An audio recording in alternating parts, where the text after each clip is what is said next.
안녕하십니까. 솔리드 글로리아 일반화학 강의를 시작하도록 하겠습니다. 오늘 첫 시간 첫 강의라서 잠깐 교재에 대해서 말씀드리도록 하겠습니다. 지금 2020년 1학기부터는 이제 로빈슨, 맥머리 그리고 페이 이 세 분이 쓰신 화학책, 케미스트리 있는데 8판이 나왔습니다. 그래서 8판 번역판으로 강의를 하도록 했습니다. 그래서 작년까지 저희가 사용하던 교재 7판이 있었습니다. 그때는 맥머리, 로빈슨 앤 페이 케미스트리였죠. 7판. 그것으로서 저희가 1학기 강의를 쭉 했습니다. 녹화도 했었는데 그 강의도 물론 유튜브 채널을 통해서 다 이렇게 배포를 했었고요.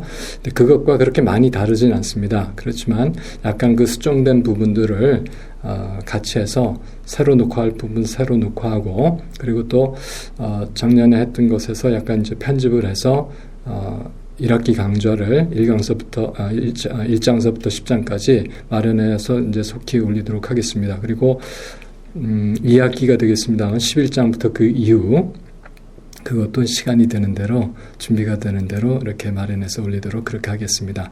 그래서 저희 한양대학교의 경우에는 이제 자연과학대학 이제 화학과에서 이제 일반화학을 주로 관장을 하고 있고, 그리고 이제 이것은 이제 공과대학, 의과대학 또 일부 다른 학과들에서도 이제 일반화학을 같이 강의를 하고 있습니다.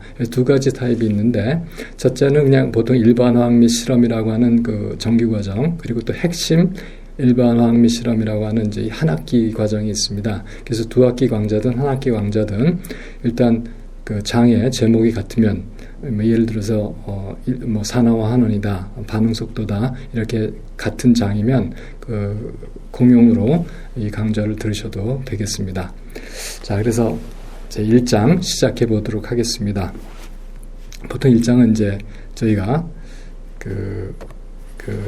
이제 서론에 해당이 됩니다. 그래서 이제 1장 제목은 이제 화학적 도구, 케미컬 툴, 이제 화학적인 도구가 뭐가 있는가. 그래서 보통 이제 실험을 하고 측정을 하는 보통 그 얘기를 합니다. 그래서 실험과 측정에 관한 이야기 내지는 화학이란 어떤 학문인지 또 화학에서 우리가 어떤 것을 하는지 뭐 이런 것에 대해서 소개하는 그런 시간을 갖도록 하겠습니다.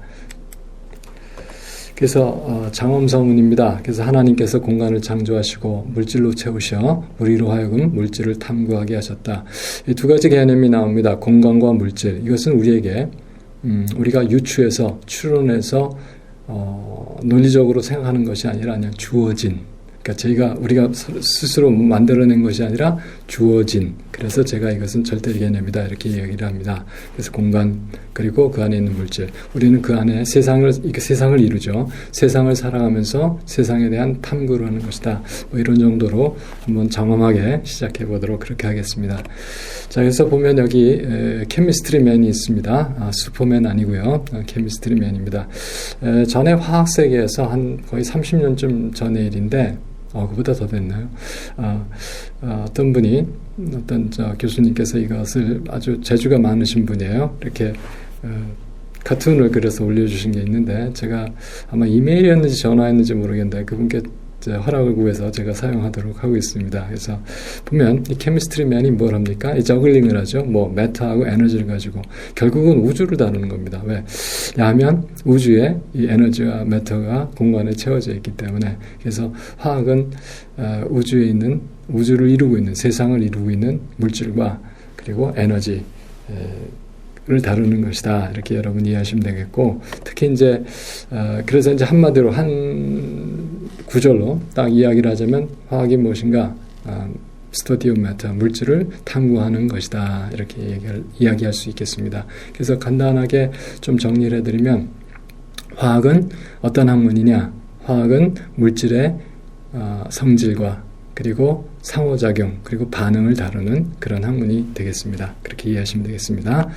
자, 그래서 화학을 하면 길이 보인다라는 말로 우리가 마무리 질 수가 있는데, 시작을 마무리 질 수가 있는데, 이건 뭐냐면은 우리가 세상을 살아가죠. 세상은 그 세상이라는 공간 안에 물질이 채워져 있어요. 그래서 우리가 여러 가지 문제들이 있습니다. 뭐 산업적인 문제, 뭐 생산을 좋은 물건들을, 유용한 것들을 잘 생산해야 된다 이런 문제가 있고 또 환경적인 문제 살다 보면 어질러지는데 그런 것들을 깨끗이 채워야 된다. 그리고 또 잘 살아야 되죠.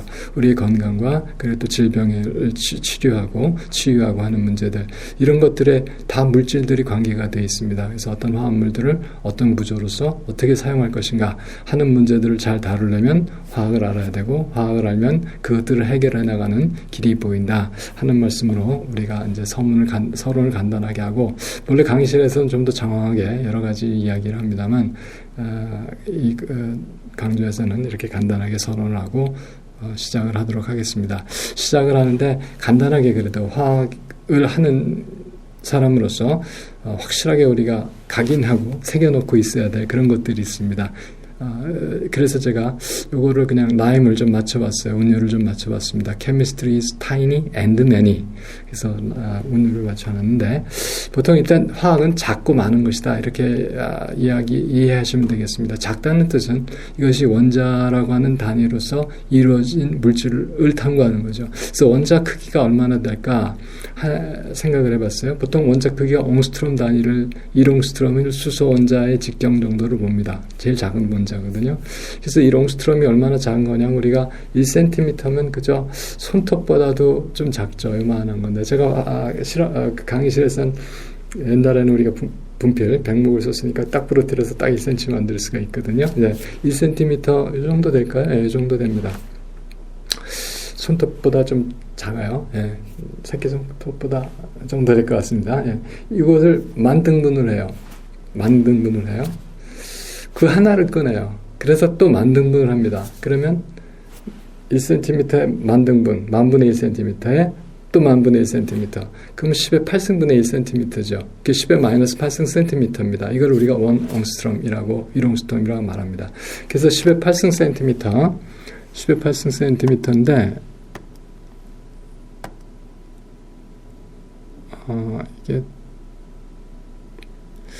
10의 8승 cm인데 보통 미터라면 10의 마이너스 10승 미터가 되죠. 그래서 이것을 1옹스트롬, 보통 분자 원자 단위로 1옹스트롬을 썼었는데 요새는 저희가 SI 유니트, 시스템 인터내셔널 국제 표준 단위 쓰는데 그걸 보통 미터 쓰거든요. 그래서 10의 마이너스 10승 미터인데 이거를 접두살 이런 걸 붙여서 나타내니까 이게 100피코미터예요. 100피코미터. 자, 우리는 요새는 주로 근자에는 주로 피코미터를 써서 원자나 분자의 크기를 나타냅니다. 그래서 100피코미터, 1옹스트롬 정도가 1cm에 만분의 1에 또 만분의 1, 상당히 작죠. 그런데 원자핵은 그것에 또 만분의 1 됩니다. 그래서 원자의 크기가 이렇게 이제 야구장이죠. 야구장 정도 크기가 원자의 크기다라고 하면 이 피처 마운트, 피칭하는 것, 그것의 크기가 뉴클리우스, 원자핵 정도 됩니다. 그러니까 원자핵은 이거의 만분의 1에 해당이 되죠. 이것도 실감이 잘 안 나시면 제가 원자핵이면 원자 전체의 크기는 서울시 정도만 합니다. 그 정도 돼요. 그러니까 그런 정도 크기를 생각하시면 됩니다. 그래서 상상이 가시겠죠. 그러니까 실제로 원자가 거의 다 비어있는 공간이라고 생각하시면 됩니다. 네, 원자핵은 딱 중심을 잡아주고 있고. 자, 이렇게 원자라고 하는 것이 이런 1옹스트롬 차원에서 작은 것이다. 그런 것이 어떻게 다른 특징? 많이 모여 있다는 거죠. 케미스트리는 타이니한 것이 매니한 거죠. 먼저 타이니 말씀드렸고 매니 말씀드리고 있는 것입니다. 그런데 보통 우리가 실험을 해요. 그러면 결과적으로 뭘 하겠어요? 물질을 어느 정도 양을 취해서 그 성질을 조사하죠. 그래서 질량을 잴 수도 있고, 부피를 잴 수도 있고, 다른 성질들을 재게 됩니다. 그게 measurement, 측정을 하게 되는데, 그것이 재현성이 있어요. 그러니까 내가 질량을 측정을 했다 그러면, 지금 하나, 조금 있다가 하나, 내일 하나, 또 다른 사람이 하나, 또 더 많은 사람이 똑같은 질량을 갖고 같은 것을 가지고 질량 측정 항상 같은 값이 나옵니다. 항상 언제나 같은 값이 나옵니다. 재현성이 엄청나게 놀라워요. 자, 그것에 대한 말씀을 드리겠습니다. 이 에러, 그 오차라고 하는 것이 보통 표준 편차, 여러 번 측정을 했을 때 차이가 나는 거, 표준 편차의 식이 평균과 차이, 편차의 제곱의 평균이죠. 그것의 제곱근이 표준 편차거든요. 그래서 그것의 표준 편차가 뭐에 비례했더니 측정한 개수, 측정한 빈도의 제곱근에 반비례하죠. 그래서 에러는 오차는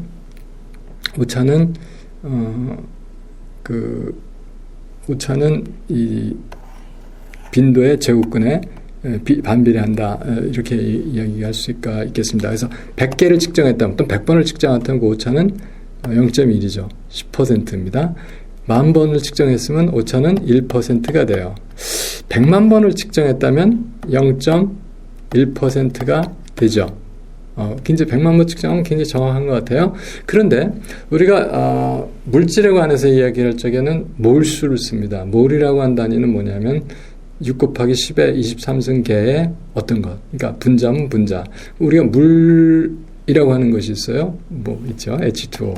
H2O라고 하는 분자가 저희가 뭐 벌컥벌컥 마시지 않고 물에서 그저 한 모금 약간 조금 이렇게 씹한다 그러죠. 예. 이렇게 하면 약간 한 모금을 딱 취하면 그것이 약 18ml 정도 된다고 하죠. 예, 그러면 그게 1몰입니다. 그 안에는 6.02 곱하기 10의 23승계의 물 분자가 들어있어요. 물 한 모금. 그것도 작은 모금에 빡 들이키면 안 되고, 작은 한 모금에 약, 이 정도, 1몰, 6.02 곱하기 10의 23승계의 물 분자가 들어있습니다. 이렇게, 소량이라도 굉장히 많은 수의 분자가 들어가죠. 그럼 1몰의 분자에 대해서 10의 22승계면 루트를 씌우니까 10의 11승이 되고 역비례를 하니까 반비례를 하니까 10의 마이너스 11승이 오차가 되는 거죠. 예. 이 정도 되면 이런 오차가 됩니다. 그러니까 이거는 이만큼 개수에 대해서 이거니까 재현성이 있죠. 예, 항상 10의 마이너스 12승은 10의 마이너스 10승 퍼센트 되니까, 그러니까 그것은 뭐 항상 정확한 값을 얻게 되는 겁니다. 그래서 화학은 작고 많은 대상을 정성적으로, 성질이 어떠냐, 정량적으로 측정에 의해서, 근데 그 정량적이라고 하는 입장에서는 재현성이 확실하게 보장된다. 이거 한번 해볼까요? 0.000000000 네. 이렇게 되죠. 자, 이런 정도로 정확한 우리가 측정을 통해서 과학적인 발전을, 화학적인 이해를 도모할 수 있다. 이런 말씀을 드릴 수가 있겠습니다. 그 다음에 이제 책에서 그래서 작년까지 하여튼 칠판 책에서는 인슐린을 가지고 우리의 이제가 건강을 또는 건강이 좀 해쳐진 경우, 좀 손상이 된 경우에 어떻게 복원을 해서 나름대로 잘 편안한 생활을 할 수 있느냐 하는 인슐린 문제를 가지고, 당뇨에 관한 문제를 가지고 작년에 했었어요. 그 얘기 상당히 재밌고 논리적으로 좋은 얘기였는데, 제가 그래서 칠판 강의를 했던 것을 부록으로 이렇게 두도록 하겠습니다. 이렇게 많이 다른 부분, 특히 일강만 그런 것 같아요, 사실은. 그래서, 그런데, 이번에는 그래도 현대적으로 나노사이언스가 그래도 좀 부각이 돼서 나노 머티리얼, 뭐 많이들 이야기하고 있기 때문에 나노사이언스의 이야기를 들어서, 그것을 예를 들어서 지금 이 교과서에서 과학적인 방법이 어떤 것이자, 화학적으로 우리가, 어떤 문제를 어떻게 다뤄야 되는, 어떤 식으로, 어떤 방식으로 다루고 있는가 하는 것을 설명하고 있습니다. 그래서 여기서 나온 문제가 일단 그 전에 나노 사이언스가 어떤 것이냐, 나노 사이언스 보통 얘기하잖아요, 나노. 그 뭐냐면은 보통 그 1차원에 뭐 이렇게 3차원 구조가 있다고 치면 그 1차원, 한 차원이 1나노메타에서 100나노메타 정도 되는 그런 크기의 물질들을 우리가 을 생산하고 어떻게 만들고 그것들의 성질이 어떤지를 다루는 것을 우리가 보통 나노과학이다 이렇게 이야기를 합니다. 그런데 여기서 우리가 하는 것은 이 퓨얼셀에 관한 문제입니다. 여러분들이 보통 가지고 있는 많이 있죠. 요새는 2차 전지로 쓰는데 리튬 전지, 리튬 이온 전지 그런 것들은 충전해서 방전시킬 때 그 에너지를 써서 뭐 핸드폰, 모바일 폰을 쓴다든지 이렇게 하죠. 또 일회용 쓰는 그 1차 전지가 있어요. 뭐 보통 망간 전지 이런 거 있는데 그런 것들은 뭐 알칼리 전지, 망간 전지 이런 것들은 그냥 한번 만들어서 생산해서 방전시키면 다 쓰게 되는 이런 거죠. 이런 전지가 있는데 이거는 그러니까 그런 것들은 다 어쨌든 충전을 해야 돼요. 어떤 충진을 하든지 충전을 하든지.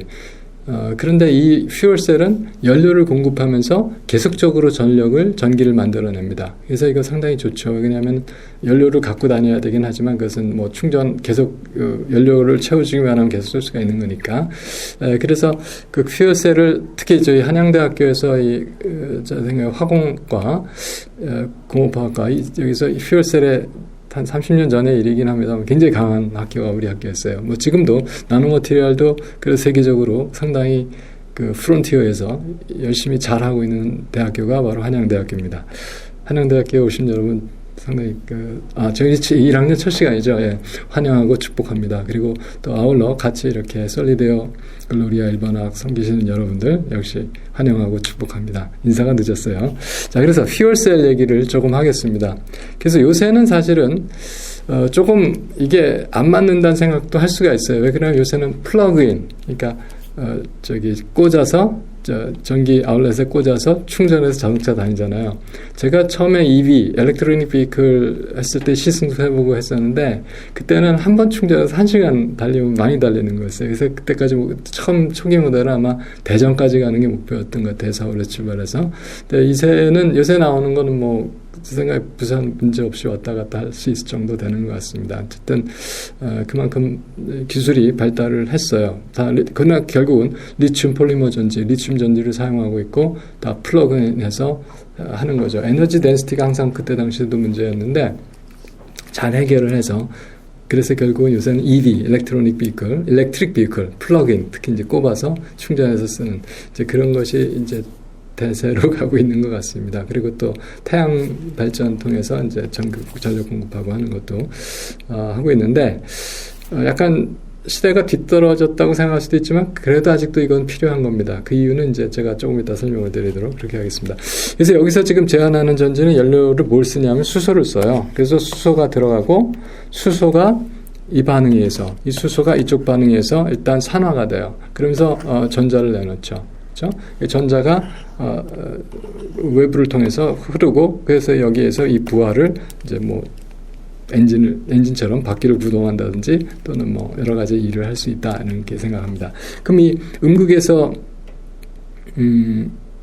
그랬고 이제 양극으로 가면 뭐 사실은 여기서는 이게 에노드 캐소드인데 에노드에서는 산화가 일어나는 겁니다. 이게 산화가 일어났고 이제 캐소드에 가서 환원이 일어나죠. 환원이 일어나는데 그 환원이 되는 거는 보통 공기가 들어가면 돼요. 거기 산소가 있으니까 산소하고 이 수소 이온하고 결합을 해서 이제 그 경우에는 이쪽 반응이 되죠. 그래서 이것이 다시 이 전자를 사용해서 환원이 되는 이런 반응을 합니다. 여기 이것은 이제 보통 우리가 수소이온 전극이라고 그래가지고 이거 표준 전극으로 써서 이건 0볼트로 잡아요. 이걸 항상 기준으로 측정을 하거든요. 이것의 볼티지가 전압이 1.2288볼트입니다. 1.2볼트밖에 안 되네가 아니라 이것도 직렬로 많이 연결하면 엄청난 기동력을 얻을 수가 있어요. 그러니까 그 문제는 없습니다. 다만 그래서 이것을 우리가 수소, 산소, 연료전지 이렇게 얘기를 합니다. 근데 다만 여기서 이제 문제가 이게 잘 일어나는 반응이면 좋은데 반응이 굉장히 느려요. 그러면 뭐 연료전지를 쓸 수가 없죠. 뭐 이게 반응이 워낙 느리면 나오는 출력이 굉장히 작으니까 그래서 어려운 문제가 있습니다. 그래서 이런 것을 좀 극복을 하려고 생각해 보니까 촉매를 쓰면 그래서 반응을 좀 빠르게 할 수 있다. 그래서 이제 백금으로 아까 캐소드를 코팅을 하고 그래서 이제 촉매 반응을 이용을 합니다. 그런데 이게 BC 레이쇼라고 보통 얘기하잖아요. 가성비. 단가가 너무 비싸요. 그래서 백금을 쓰니까 이게 너무 낮아서 가성비가 너무 낮아서 이 조치가 상용화는 절대로 못하는 그런 상황입니다. 그런데 이 나노 파티클이라고 있어요. 이제 아까 나노미터, 1나노미터에서 100나노미터 사이 그 정도 크기에 팔라듐하고 카파는 싸잖아요. 이거 알로이 합금이 아마 상당히 가능성이 있어 보입니다. 그래서 사람들이 연구를 했어요. 그래서 이제 그 연구하는 과정에서 이제 우리가 사이언티픽 메소드가 이런 것이다 하는 것을 이해해보자 하는 그런 설명이 이어지고 있습니다. 그래서 이것이 이제 과학적으로 이 팔라듐 카파, 팔라듐 굴이 이 나노 파티클을 이제 어떻게 그 성질을 제어할 수 있느냐, 좋게끔, 즉 촉매작용 잘하게끔 만들어낼 수 있느냐 하는 거를 지금 연구하자 하는 얘기입니다. 그래서 그것이 이제 촉매로서의 성질과 그 파티클, 나노 파티클을 근데 보통 어떤 것이 들어가냐 하면 그것에 PD하고 카파의 레이쇼가 있죠. 어느 비율로 만들어야 되느냐. 나노 파티클 만들더라도. 그리고 그 크기는 얼마나 크기로 만들어야 되느냐. 그리고 어떤 모양으로 만들어야 되느냐. 이제 파티클 하면 보통 동그랗다고 생각을 할 것 같아요. 근데 이렇게 작아지면 디멘전이 원자 수준 이하로, 원자 수준 이하는 될 수 없죠. 원자가 그저 몇 개 붙은 정도, 나노메타, 10나노메타, 이 정도로 이렇게 작아지면 이 모양이 달라요. 그래서 일단 보통 금으로 나노 파티클 많이 만드는데 그 사이즈에 따라 색깔도 막 변합니다. 아마 책에 우리 나중에 보면 인콰이어리 부분에 그런 얘기가 나와요. 나노 파티클 사이즈에서 3나노미터에서 한 100나노미터 사이즈로 변하면서 색깔이 막 달라지죠. 금은 보통 노란색 한 가지인데 우리가 보는 거시적인 금은 그 마이크로스코픽 내지는 나노 스케일로 이렇게 되면은 파티클마다 그 작기 때문에 나노미터에서 나타나는 특성들이 있습니다. 그것들을 이제 우리가 관찰하고 이제 좋은 성질을 유용한 성질을 파악해서 그걸 사용하겠다는 것이 이제 과학적으로 하는 일이죠. 그래서 나노파티클 보통 금으로 만들게 되면은 보통 옥타헤드랄로 만들어집니다. 옥타헤드랄 이렇게 이런 식이죠. 이렇게 이제 사각형, 정사각형 위에 피라미드, 밑에 피라미드 이런 식으로 이 옥타헤드랄로 해서 보통 이런 꼴로 만들어지고 팔라디움의 경우에는 이게 큐빅으로 만들어집니다. 이렇게. 정육면체 타입으로. 근데 보통 이제 200나노메타 스케일에서 보니까 요거 하나로 보면 그저 얼마 정도 될까요? 요만큼 정도 되니까 40나노메타 정도 사이즈 정도 되는 것 같습니다. 그런데 이제 금으로 만들더라도 또 어떤 식으로 하면 더 작게 만들거나 그렇게 하면 되고, 이거 500나노메타 스케일이에요. 그러니까 이거는 거의 10나노메타도 안 되겠죠. 그렇게 작게 만들면은 옥타포드로 만들어진다. 옥타포드가 여러분들 혹시 처음 옥타헤드랄이나 큐빅은 익숙하지만 옥타포드 이렇게 생긴 걸 옥타포드라고 합니다. 그러니까 8삼각대 있죠. 트라이포드라고 하는 거 이렇게 해서 카메라 이렇게 다는 거 있는데 이거는 8곳으로 그러니까 정육면체의 각 꼭지점으로 튀어나오게 되는 중심에서부터 그런 걸 우리가 옥타포드라고 이렇게 이야기합니다. 그래서 옥타포드 모양이 만들어집니다. 이렇게 나노 파티클이라고 하지만 그냥 파티클 우리 구형 파티클이 아니라 이렇게 모양이 다 달라요. 자, 그래서 그것을 어떤 식으로 어떤 모양에 어떤 크기에 어떤 비율로 만들어야 그 출력이 충분히 보장될 수 있는 전극을 만들고 그렇게 해서 연료전지를 성공할 수 있는지 이제 그런 연구를 했다 하는 얘기가 되죠. 자, 어떤 식으로 했는지 한번 보도록 하겠습니다. 그래서 이것이 이제 과학적인 접근, 과학적인 방법론 이렇게 얘기가 되는데 일단 우리는 문제가 있어요. 연료전지에 잘 사용할 수 있는 그런 나노 파티클을 만들어야 된다는 거죠. 그렇게 하려니까 일단 만들어 보죠. 그러니까 생각할 땐 제일 처음에 알아낸 사실은 그런 것이 하이드로젠 아이온의 리덕션 리액션을 촉매하고 있다. 빠르게 할 수 있다 하는 것을 알았고 그것에 대한 재료로서 우리가 팔라디움, 커퍼, 알로이 나노 파티클을 쓰는데 그것에 대해서 이제 여러 가지 모양이라든지 크기라든지 이런 것들을 어떻게 좋은 건지 찾아내려고 하는 거죠. 그래서 그런 것들을 하다 보면 이제 그런 것들을 통해서 우리가 여러 가지 가설이 있을 것이고, 이것들이 어떤 식으로 해서 작용을 한다, 어떤 크기가 어떻게 작용한다. 그런 것들에서 이거에 대해서 실험을 하고 관찰을 합니다. 그러면 가설이 있었으니까 거기에 대해서 실험을 하고 관찰하죠. 그러니까 이건 이런 거예요. 그래서 어떤 실험을 통해서 우리가 어떤 현상을 보고 거기에 대해서 그것이 어떤지 파악을 하죠. 그래서 그것에 대해서 정성적으로 퀄리테이티브 또는 퀀티테이브 정성적으로 정량적으로 성질과 양적인 측정을 합니다. 그래서 그 결과를 잘 기록을 해서 평가를 하고 그로부터 그것이 어떻게 그런 일이 있었는지에 대한 설명을 붙여요. 그것을 우리가 가설, 하이포테시스라고 합니다. 그래서 그것이 잠정적인 설명이 되는 거예요. 그래서 그러면은 그 가설이 진짜 확실한지 하나씩 한 가지 이유를 쭉 생각을 해보고 그 이유 하나하나에 대해서 검증할 수 있는 실험을 고안을 해요. 그렇죠? 그래서 그 실험을 다시 함으로써 그에 대해서 관찰하고 그 결과를 하이포시스에 대해서 다시 검증을 하는 과정을 거치죠. 이런 사이클을 계속합니다. 그래서 어떤 것을 관찰하고 설명을 해보고 그 설명이 과연 옳은지에 대해서 검증하는 그런 실험을 하고 다시 관찰하고 다시 이제 그것에서 가설을 보다 정교하게 이렇게 다듬어가는 그런 과정을 통합니다. 그래서 그것이 이제 일괄되게 그 설명을 잘 할 수가 있으면 거기서부터 이론이 도출이 됩니다. 그래서 이 실험과 가설과 이 관측을 모두 다 아울러서 정확하게 다 포괄적으로 설명해 줄 수 있는 것, 그런 것을 우리가 이론이라고 말합니다. 자, 그래서 우리가 어떤 이론을 도출하죠. 그래서 이것을 우리가 물리법칙, 세상을 다 이뤄가는 진행되는 그런 법칙이다, 이렇게 받아들일 수가 있는 것입니다.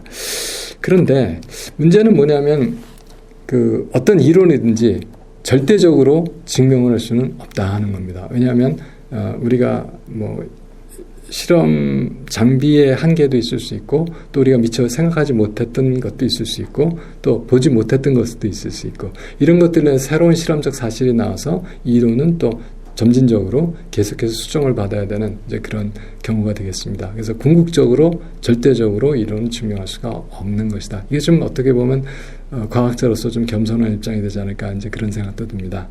그래서 이론이라고 하는 거는 지금 현재로서, 단서가 없이 현재로서 우리가 생각할 수 있는 가장 훌륭한, 가장 정확한, 가장 그럴듯한 설명인 것이다. 이렇게 여러분 이해하셨으면 좋겠습니다. 그래서 이제 결국은 팔라디움, 카파, 이 나노 파티클에 대해서는 하이드로젠 옥시전 퓨얼 셀, 아까 그였죠? 거기에서 리덕션 리액션을 이제 촉매 작용을 하는데, 어떻게 하면 그 좋은 촉매를 얻을 수 있느냐, 가성비가 좋게. 그래서 그것은 이제 컴포지션과 사이즈와 쉐입 이런 것들을 결정을 해야 되는데, 일단은 그래서 이분들이, 그러니까 결국은 제 생각엔 로빈슨 교수의 어떤 같은 과 교수님인 것 같아요. 그분 방에서 진행되고 있는 일을 제가 소개한 겁니다. 물론 저도 한양대학교 소개를 한 거니까. 네. 자, 그래서 거기서 이제 이런 일을 하고 있었는데, 보통 이 팔라디움하고 카파 이온, 카파로 이렇게 알로이 합금을 만들면 이렇게 카파하고 팔라디움이 막 섞입니다. 그래서 무작위하게, 무질서하게 그냥 섞여버려요. 그러면 별로 효율이 떨어지죠. 카파는 사실 구조적인 거라고 팔라디움이 촉매작용을 하는 것 같아요. 그래서 팔라디움을 바깥쪽으로 받는 거예요. 제가 카파 팔라디움을 섞어놓은 것 같아서. 네. 그죠. 그렇게 해서, 지금 어떤 게 지금 법례가 없어져가지고 밑에 있었던 것 같은데. 그래서 이렇게 레귤러한 타입으로 이렇게 카파하고 이 둘 중에 하나 카파하고 둘 중에 하나 팔라디움입니다. 팔라디움하고 이렇게 서로 이렇게 레귤러하게 이렇게 잘 할 수가 있어야 돼요. 자, 이거 하는 방법이요. 보통 저희가 저하고 아주 절친한 교수님이 이거 전문이신데, 신소재공학과. 근데 아토믹 레이어 디포지션. 그러니까 표면에다가 아톰을 하나씩 올라서 쌓아간다는 거예요. 이쪽에서 보면 맨 처음에 빨간 걸로 한 줄을 쌓아요. 그 다음에 이게 일부만 그린 거니까 노란 걸로 또 한 줄을 쌓죠. 빨간 거 한 줄 쌓고 노란 거 한 줄 쌓고 빨간 거 한 줄 쌓고 노란 거 한 줄, 빨간 거 한 줄, 노란 거 한 줄, 빨간 거 한 줄, 이런 식으로 쌓아가면 딱 잘라내면 이런 구조체 딱 나오죠. 이렇게 이 프로덕션 어떻게 만들어내느냐 하는 것이 문제죠. 그래서 이런 경우에는 보통 테크닉이 디포지션을 보통 하는데, 이걸 이제 베이퍼 디포지션이라든지 여러 가지 방법이 있습니다만, 아토믹 레이어 디포지션, 원자층 침착법 이렇게 합니다. 이런 방식으로 이런 나노 구조체를 만들어냅니다. 자, 그래서 여기 보니까 이게 빨간 게 팔라디움이네요. 이게 PD고 노란 게 스카퍼입니다. 그래서 이렇게 되는데, 그래서 보통 이렇게 만들어지는 페이스가 있는데, 이게 이제 서피스 에너지라든지 이런 문제가 있어요. 그래서 여기에다가 팔라디움하고 커파 이온을 같이 리덕션하는 방법을 통해서 이렇게 안쪽에 이런 이제 정규적인 규칙적인 카파 팔라디움 알로이의 어떤 그 코어를 만들고 바깥에다가 팔라디움이 증착되게 돼서 팔라디움이 많이 노출이 돼서 그 촉매 효과가 극대화되는 이제 이런 거를 실험을 통해서 이제 알아냈다 하는 거죠. 이론과 실험을 통해서. 그래서 스크라발락이라는 분 교수님 연구실인데 ACS 나노라고 하는 저널이 있습니다. 거기 2016년에 게재가 됐던 것을 게재가 됐어요. 막 그것을 통해서 이 교과서가 써진 것 같지는 않고 이것은 이제 2016년 ACS 나노라는 것은 이제 저널 이름이고요. 학술 잡지 이름이고요. 2016년 가로에 쓴 건 16년도에 발행됐고 10번째 권이고 10번 그리고 페이지는 6345페이지다. 그래서 이것을 우리가 서지사항이라고 하는데 어떤 아티클, 논문에 대해서 저자와 학술지와 연도와 권수와 보통 연도 알고 그냥 페이지만 알아도 됩니다. 페이지 수 알면 어떤 건지 찾아낼 수가 있습니다. 자, 학생들에게 제가 이거 찾아서 PDF 파일 만들어서 올려놓겠습니다. 물론 이제 저희 학교 제 강의 들으시는 분들은 블랙보드에서 받으실 수가 있고 또 그렇지 않거나 또는 이제 우리 웹에 있는 우리 친구 여러분들 는 이제 저희가 네이버 카페 SDG 대학교의 카페에서 받으실 수가 있습니다. 모든 강의 자료는 거기다 올려드리겠습니다. SDG 대학교의 일반학 그 게시판에 보면 강의 자료 PDF 파일하고 또 이러한 문헌에 대한 PDF 파일 이거저게 아마 인터넷에 공개가 되어 있기 때문에 제가 거기 PDF 파일 올려도 뭐 저작권은 문제가 없을 것 같습니다. 그래서 이렇게 만든 것을 진짜 어떻게 만들어졌는지 보고 싶죠. 그리고 그 실제로 나노 파티클이라는 거 증명을 해야 되잖아요. 실험했으면 그 실험 결과를 가지고 증명을 해야 되는 거거든요. 그래서 나노 파티클 사진을 찍을 수가 있어요. 나노 스트럭처. 보통 여기선 TEM, 터널링 엘렉트론 마이크로스코피 이런 거고요. 보통 AFM이라고 하는 것도 씁니다. 이거는 아토믹 포스 마이크로스코피 이런 걸로 해서 이 나노 스트럭처, 나노 사이언스에서 많이 쓰는 테크닉들인데 이런 현미경적인 방법, 광학 현미경은 아닙니다. 그래서 이거 사이즈 보니까 100나노미터가 이만큼이잖아요. 그러니까 뭐 이거 해봐야 한 10나노미터 정도 되는 사이즈이다 해서 이런 겁니다. 이거 A1은 이건 무절세한 상태고 이 B2 상태라고 하는 건 이제 상태 이름을 붙인 건데 이렇게 이제 규칙적인 상태다 이제 이런 얘기가 됩니다. 그래서 이것이 이제 가성비가 좋은 촉매가 만들어졌죠. 그래서 이걸 사용하면 하이드로젠, 옥시전, 퓨얼셀이 잘 작동을 할 겁니다. 근데 이제 우리가 자동차에는 쓸까요? 안 쓸까요? 안 쓰죠. 왜냐하면 지금 플러그인으로 거의 다 하고 있는데. 근데 이것이 꼭 필요한 데가 있어요. 플러그인 할 수 없는 차가 있습니다. 우주선. 우주선 같은 경우에는 이 H2O2 퓨얼셀이 굉장히 유용합니다. 그 어디 가서 충전할 수는 없잖아요. 왜? 그리고 또 여기서 나오는 게 공해가 없죠. 나오는 생성물이 뭐예요? H2O. H2O는 마실 수도 있고 사용할 수도 있는 중요한 자원이 됩니다. 특히 우주에서는. 자, 이 점 통해서 우리가 여러 가지로 우리가 다 이렇게 해올 수가 있었다 하는 말씀을 드릴 수가 있겠습니다.